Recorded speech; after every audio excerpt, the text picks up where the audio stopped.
আমি দেখলাম জীবনটা আমার ধন্য হয়ে গেল। গাইছে কবে রাধা রানীর দয়া হবে গো।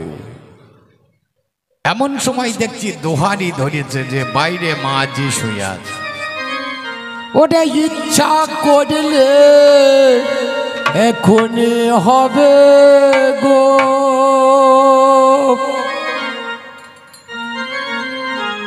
আমি দেখছি আবার কোথা থেকে কি কানের কলি আসে।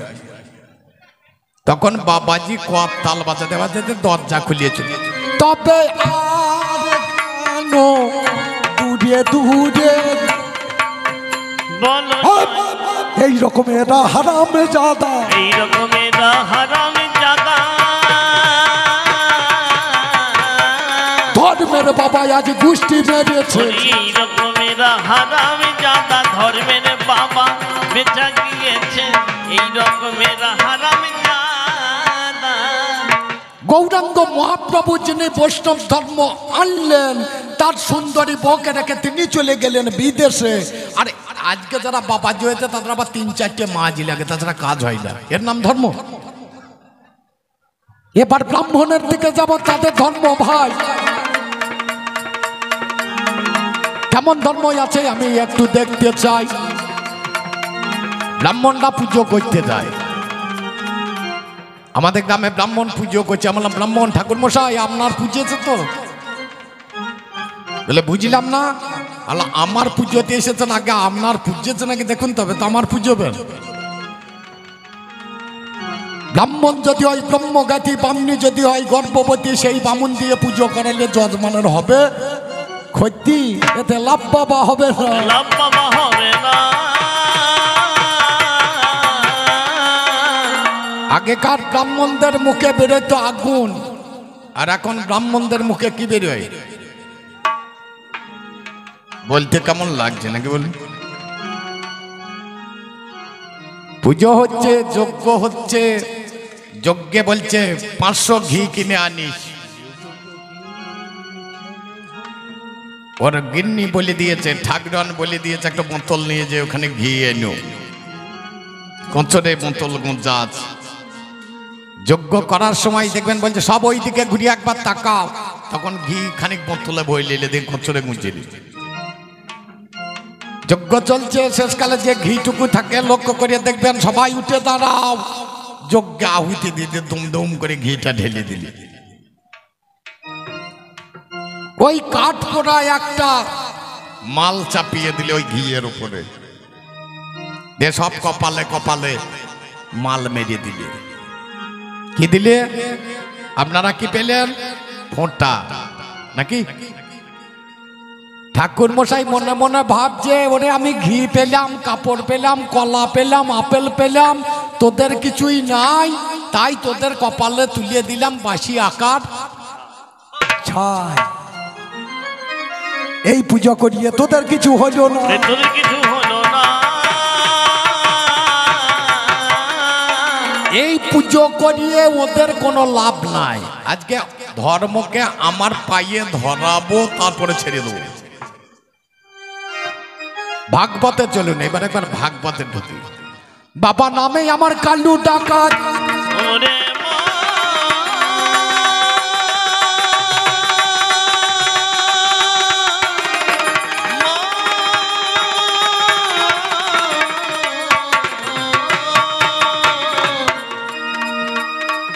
অন্য ভাগবতের নাম দিয়েছে মধু ডাকাত।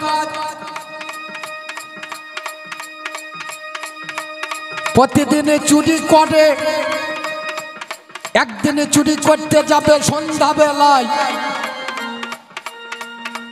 বউটা এসে বলে আজকে যাবার দরকার নাই। চুরি যদি না করি খাবি কি? ব্রাহ্মণের বাড়িতে যাব, আজ একটু ভাগবতে শুনে নেব, আজকে আমার কথা রাখো, আমরা দুইজনাতে যাব। এই জগতে বইয়ের মতো ভালো বস্তু নাই। বউকে সঙ্গ করে নিয়ে ব্রাহ্মণের বাড়িতে পৌঁছায়। ব্রাহ্মণ তখন পাঠ করছে, একটা বালক, তার মাথায় সোনা, গলায় সোনা, হাতে সোনাই আছে, কোমরে সোনা, পদে সোনা, জানাই আপনাদের পাশে। এই ব্রাহ্মণ, ব্রাহ্মণ আটকে উঠেছে, বলে কে তুমি? বলে আমি মধু ডাকাত। বলছে থরথর করে কাঁপছে। বলছে বাবা তুমি কেন? বলে তুমি যে বললে এতগুলো সোনা, ওই ছেলেটাকে কোথায় পাবো? ওই ছেলেটাকে কোথায় পাবো? এই ব্রাহ্মণও জানে না কৃষ্ণ কোথা থাকে, ভাগবত পাঠ করে যায় প্রতিদিন। বলে বোধহয় বৃন্দাবনে থাকে, তাহলে বৃন্দাবনেই যাব। এই বলে বৃন্দাবনে করেছে গমন।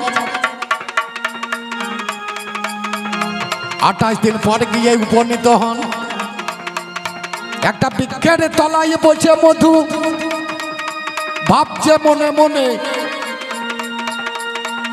এমন সময় রুনু ঝনু নুপুর পৌঁছাইল কর্ণে। মধু কটি তটে ছিল, ছুরি হাতে বের করিয়ে ধরে অগ্নির সামনে দাঁড়াইল অতি যত্ন করে। এই বলো, বলে কি বলছে? বলে তোমার ওই সোনাগুলো খুলে দাও, তাছাড়া তোমার প্রাণটা যাবে। বলে তোমার দরকার হয় খুলে দাও। আমি কোনোদিন পড়তেও জানি না, আমি খুলতেও জানি না, আমার মা পরিয়ে দেয়, আমার মা খুলে নেয়। মধু মনে মনে ভাবে ঠিকই বলছে, এতটুকু ছেলেকে আর সোনা পড়তে পারে? কথা খুলবো, উপর দিকে তাকাই, মস্তকের উপরে দেখছে বড় জিনিস, এটা থেকে খোলা যাবে না, ঝোলাই ভালো ঢুকবে না। হাঁটু পেটে বসে মধু চরণের তলে, হাঁটু পেটে বসে মধু চরণের তলে। ভগবান কৃষ্ণের বাবা নুপুর নিল খুলে। ভগবান কৃষ্ণের বাবা নুপুর নিল খুলে। মধু ডাকাত মনে মনে ভাবছে ব্রাহ্মণ ঠিক খবর দিয়েছে, ও যেমন বলেছে তেমনই শোনা আছে।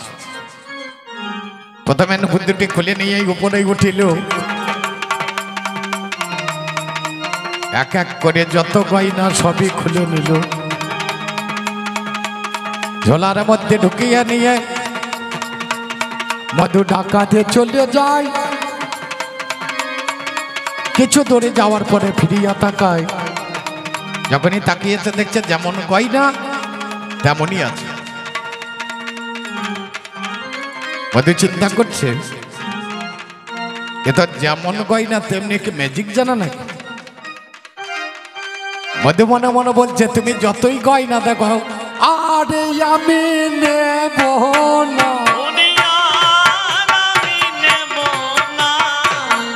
আমাদের ঝোলা ভরে গিয়েছে দেখো।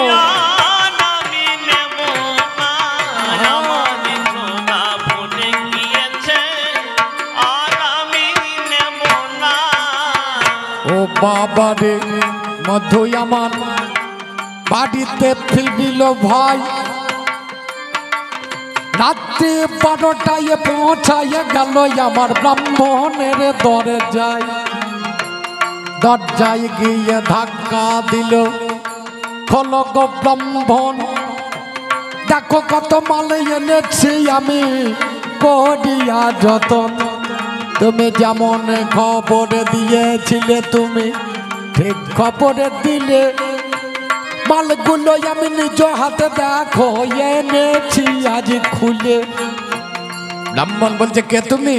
বলে আমি মধু ডাকাত। যদি মাল পাই, আমি বলে গিয়েছিলাম যদি মাল পাই তুমি বাঁচবে, আর যদি মাল না পাই তুমি মরবে। ব্রাহ্মণ বলছে মাল পেয়েছিস? বলে আর তাড়াতাড়ি খোলো, আর ধৈর্য থাকে না। ব্রাহ্মণ দরজাটা খুলে বেরিয়েছে, বলে কই মাল কই? ব্রাহ্মণ মনে মনে ভাবছে কোনো বড় লোকের ছেলেকে বোধহয় মেরে নিয়ে চলে এসেছে।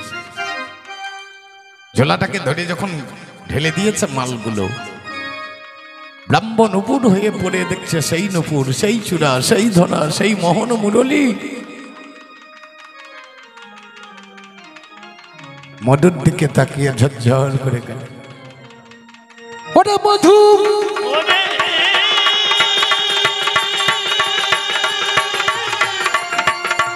মধুরে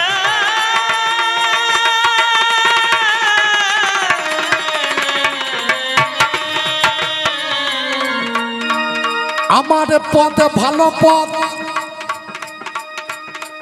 গোটা জীবনে করলাম ভাগবত পাঠ, কিন্তু ভগবান পেলাম না। তুই গোটা জীবনে করলি চুরি, জানাই 16 আনা, নিজ হস্তে ভগবানের শ্রীচরণে নুপুরে খুলে নিলি। তুই গিয়ে ভগবানকে দর্শন করিলি। মধুরে আমার হলো না, তুই বেলি করজোরে। ব্রাহ্মণ মশাই দাঁড়িয়েছে মধুর কাছে, বলে ঠাকুর মশাই কিছু বলছেন? বলে মধুরে জীবন আর কোনোদিন ভাগবত পাঠ করবো না। বলে কেন ঠাকুর মশাই? আজ থেকে তোর দলে নাম লেখাবো। তোর দলে নাম লেখাবো, কারণ ভাগবত পাঠ করে কোনোদিন গোবিন্দ পেলাম না, আর তুই গোটা জীবনে চুরি করে ভগবানকে পেলি। এ কাজ করে দরকার কি যে তোর দলে আজ থেকে নাম লেখাবো। তোর দলে আজ নাম লেখাবো, অধর্ম পথে আমি চলে যাব। ওরে তোর দলে আজ থেকে নাম লেখাবো, অধর্ম পথে চলে যাব। তোর দলে নাম লেখাবো।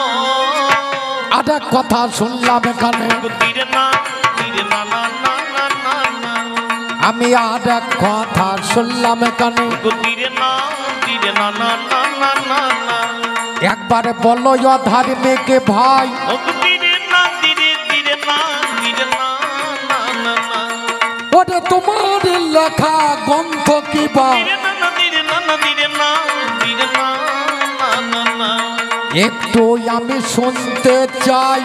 তীরে না তীরে তীরে না তীরে না না না না। আমাদের তিনটে দেশ, ভারত, জার্মান আর জাপান, তিনটে দেশ এক জায়গায় একদিন হয়েছে। তিনটে দেশ বসেছে, বিজ্ঞানী সব এসেছে, বলছে যে সব থেকে ভালো আবিষ্কার করতে পারবে সে পুরস্কার পাবে। বলে ঠিক আছে। প্রথমে জার্মানকে ডাকলো, বলে তোমরা কি আবিষ্কার করবে নতুন? বলে আমরা একটা চুলের মতো একটা লোহার পাইপ তৈরি করে দেবো। বলে বেশ, করে দাও। সঙ্গে সঙ্গে বিজ্ঞানীরা মেশিন দিয়ে একটা চুলের মতো পাইপ তৈরি। জাপানকে বললো তোমরা কি করবে? বলে ওরা যে চুলের মতো পাইপ করছে মাঝখানে আমরা ফুটো করে দেবো। বলে ঠিক আছে, করে দাও। এদের মেশিন দিয়ে পাইপের মাঝখানে ফুটো করি। এবার ভারতকে ডেকেছে, বলে ভারত তোমরা কি করবে? বলে পাইপটা আমাদের হাতে দেন। পাইপটা হাতে নিয়ে ওপরে লিখে দিল মেড ইন ইন্ডিয়া, ইন্ডিয়ার তৈরি। আচ্ছা বলুন, পাইপটা কি ইন্ডিয়ার তৈরি? এই ধর্মগ্রন্থগুলো তাই করেছে, ধর্মগ্রন্থগুলো তাই করেছে। ওরে নামে যারে রত্নাকর, মহর্ষি চবনের পুত্র ভাই, চুরি করে বেড়াই, তো জানেন তা সবাই। এই ছেলেটা ছিল চোর, কত মানুষ মার্ডার করেছে ঠিক নাই। একদিন ব্রহ্মা আর নারদ মুনি এসেছিলেন, তাদেরকেও বেঁধে রেখেছিল। মায়ের কাছে গিয়ে কয়, গোটাগুটি বলার অত সময় নাই, কেবল ইঙ্গিত। এত কথা যদি বলতে যাই কাল সকাল পর্যন্ত গান করে শেষ হবে না। এই ছেলেটা একদিন বাল্মীকি মুনি হইল। আপনারা জানেন, একটা গাছের তলায় বসে আছে, একটা ব্যাধ বান মেরেছে। টঞ্চ আর ক্রঞ্চি দুজনে মিলন করছিল। সেই মিলন অবস্থায় বান মেরেছিল, বান বিদ্ধ হয়ে দুটো পাখি গিয়ে রান্না করে কোলের কাছে পড়েছে। পাখিটার গায়ে হাত বুলেছে, বলে এত বড় কে পাপি রে, যেই পাখি দুটোকে বান মেরে দিল। এই দেখতে দেখতেই সেদিন তার মুখে একটা উচ্চারিত ছিল, মা নিষাদ ক্রঞ্চ তমগম শাশ্বতী সমা। যৎ মিথুনা দেখুম বোধি কাম মোহিত। রামায়ণের প্রথম শ্লোক, যে গ্রন্থের প্রথম শ্লোক রক্ত দিয়ে কাম দিয়ে লেখা হয়, ধর্মগ্রন্থ হবে না, ধর্মগ্রন্থ হবে না। এক কাজ করো, রামায়ণের যতগুলো অধার্মিকের কথা আছে এই কটা বাদ দাও। যেমন রাবণ বাদ দাও। আর যে কটা ধার্মিক তারা বেশি শয়তান হয়, জানেন, এরা মিথ্যাবাদী বেশি হয়। বিভীষণকে চিন্তা করুন, বলে ধার্মিক বিভীষণ, এর মতো শুয়োরের বাচ্চা দেশে পাবেন না। নিজের বেটাকে যখন রাম জিজ্ঞেস করছে এই ছেলেটা কার, তা বিভীষণ বলছে এটা রাবণের কোনো ভাইপো। বলতে পারেন আমার বেটা? আচ্ছা বলুন, একে ভালো লোক বলবেন? খুব বিচার করে বলুন, ভালো লোক বলবেন না খারাপ লোক? যে সত্য কথা বলতে জানে না আর তাকে ধার্মিক বাবা সাজিয়ে দিল, ধার্মিক বাবা সাজিয়ে দিল। এবার যার নামে হরিশ্চন্দ্র, এই দেখুন আর একটা ধার্মিক।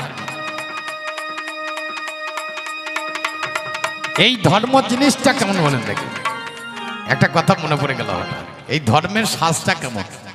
তখনই দেখবেন বক সেজে আছে, আর তখনই দেখবেন কুকুর সেজেছে। এই ধর্ম কখনো দেখবেন বক সেজে বসে আছে গাছের ডালে। বকরূপী ধর্ম প্রশ্ন করেছিলেন ভীমকে, বললে কিবা বার্তা, কিবা আশ্চর্য পদ বলি কারে, কোনজন সুখী হয় এই চরাচরে। এই ছিল কথা। সেদিন এই ধর্মের দলে যারা ছিল সবাই মরেছিল, বেঁচে ছিল একমাত্র যুধিষ্ঠির। তাহলে ধর্ম সেজেছিল কি? বক। এরপরে যখন স্বর্গে গিয়েছিল তখন ধর্ম সেজেছিল কি? কুকুর। গান্ধারীকে যখন বিয়ে করতে গিয়েছিল তখন ধর্ম কি সেজেছিল? এদিকে পাঁটা বললেও দোষ হবে না, পাঁটা বললেও দোষ হবে না।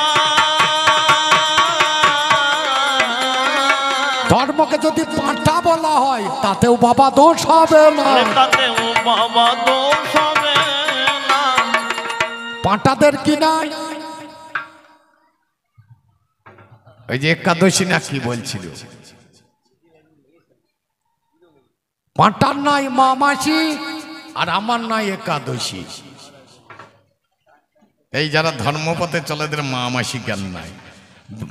শিষ্য করিয়ে বউকে বলবে, বৌমাকে ডেকে দে, আমি একটু প্রসাদ করে দিই।